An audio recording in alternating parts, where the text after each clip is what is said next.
Ito pala ang part 2 ng birthday celebration ng aking baby na si Maji. At dito ay nagpre-prepare na po kami doon sa aking mga naluto.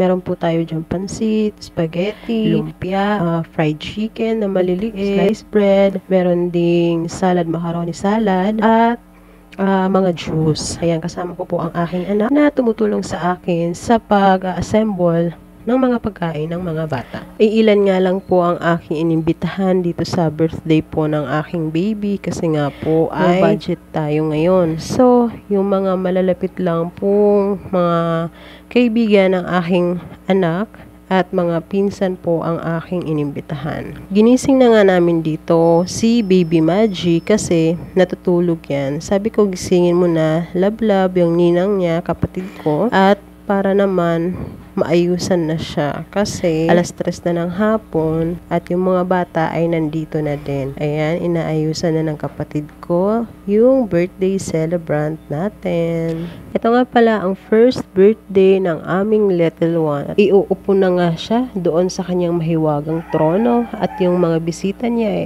andyan na, ready na silang kumain. Pero syempre, sabi ko dyan, Tita Nina, picture mo muna si Maji. Ayan, picture muna siya sa kanyang dress. Dress na medyo malaki pa sa kanya. At ayan, pipicturean na nga yan ng kanyang Tita Lablab. Yan, game na game. Habang ako ay busy. Game na game yung bata. Yan. Nakasmile pa, Ang ganda. Naikot pa yung Lablab namin, para kumuha ng pictures. At eto na nga, magkakantahan na kami.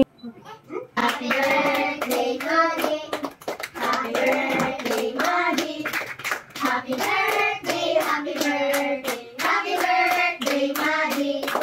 Happy birthday, Maji. Happy birthday, Maji. Happy birthday, happy birthday, happy birthday, Maji. Ayan, tuwang-tuwa yung mga bata. Ayan, kumakain sila ng kanilang spaghetti. May maha, galing kay Ate Yoli, ninang ni Maji, binigyan kami. Ayan yung mga bisita ko, mga pinsan at kapitbahay.